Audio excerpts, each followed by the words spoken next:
sorry. I read some online statements you made in the past. Okay. And you had made a statement that the terrorists of today are the future leaders. What did you mean by that statement? No, I said I was actually referring to the past. That if you look to several countries, for example, Yitzhak Shamir and Ariel Sharon and Menachem Begin, they were wanted terrorists by the British. And so they became the leaders, actually, of the State of Israel. And then you saw Arafat, who was a terrorist, on the terrorist list. He became the leader of the Palestinian Authority, and that seems to be the trend that we're finding in the Middle East. Okay. Didn't you think that was a misconception or a misunderstanding of the statement at the time? I mean, I think if people want to understand, they would see what the point is. But there, people like to.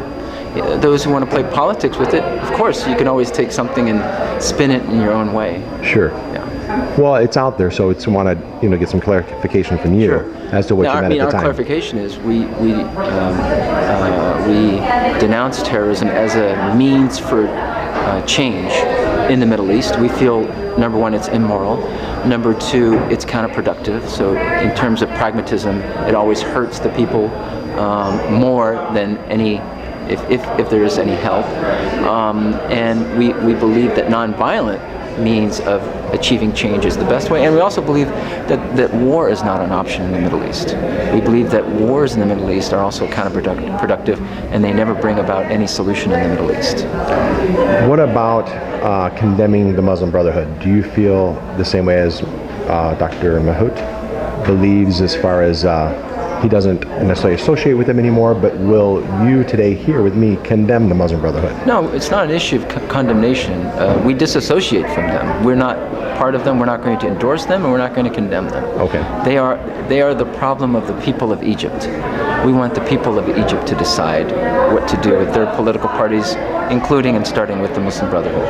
After that, we have to deal with it. Even our own government has to deal with the Muslim Brotherhood. You would never support a Muslim Brotherhood or Sharia law in America in any sense? Well, even that term Sharia law, Sharia means, in its essence, it means the path to God. Okay. So I am for people to choose their own path to God. But from people who's but as far as now let me. Okay. I understand there are misapprehensions. Yes. Because the way Sharia is used or misused and abused in the Middle East. So are we against the lashing and torture of women? Absolutely. Are we against beheading? Yes. Are we against people imposing their views on others and calling it Sharia? Absolutely. Stoning for adultery? Stoning, yes.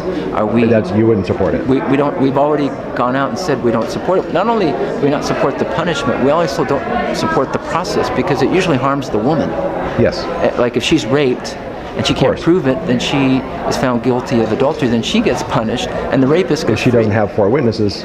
That's right. So we're against all that. Okay. So if you read our book, In Pursuit of Justice, it goes through all those points that we feel that there's a need for neo-jurism, that needs to be a new approach towards Islamic law. And can that happen? Is it is that like a moderation, like a Rudy Jasser? No, it's a Zuhdi Jasser. It's happened before in terms of reform. Okay. All the scholars of Islam all believed in reform. In fact, they were reformists in their times. So we have to be reformists in our time as well.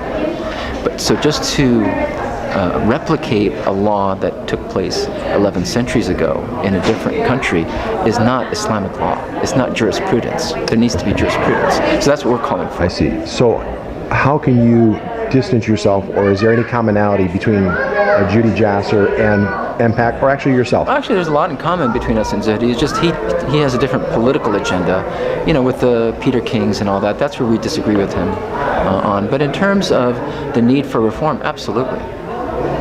And you don't support any kind of female mutilation or anything like that? We've spoken out against it. Okay. In fact, my wife was... you personally, though? Yes. You don't support it? And my wife is a gynecologist. She does seminars on that issue. And she's written for human rights groups on that issue. So is it possible to have such a contrast around the world with different Islamic faiths around different countries who believe in wife beating or stoning of women who commit adultery or female genital mutilation? Is it possible to say there can be a different Islam in America? Well, not only is there a difference? We believe that that is not Islam. And we believe what we're doing is following the path of Islam. You can't But come you up read with out of the laws. same Quran, though, right? Exactly. I'm sure there are Christians who read from the same Bible, but there are those who are extremists and those who are not. And by the way, this is going to be a conversation at the 4 o'clock session. Okay. So you can maybe send your questions about these issues in terms of Islamic law. My point is, if there's no justice in the interpretation of Islamic law, then that is not Islamic law. Islamic law says... Would that justice come from the Constitution, Bill of Rights, or No. Sharia-based? Everything. So Doesn't we matter. can, in America, we can include Sharia finances, okay, in America, or no Sharia? As long as it doesn't supplant American law, then there's Jewish law, there's all sort of religious groups that feel like they want to do things in a certain way. For example, non-interest bearing accounts, things like that. But some people get scared of that because it's like, oh, a little bit creeping in here. How do we separate from the real radical or the more extreme Sharia law? we stick to the principles. As long as we stick to constitutional principles, as long as we stick to the principles of justice, then I think we should feel confident that all this discussion about law and jurisprudence and different views, I have confidence in our system. Okay, but does it, should it ever justify wife beating? No. Should it ever justify beating up people or calling somebody an apostate or blasphemy and then punishing them? No. Yeah, but the wife beating is in the Quran, so how do you... No, it's not. It's not? No. Okay. And you can ask that question. Okay, well, at 4 o'clock? Yeah. Okay, thank you very much for your time. Appreciate that.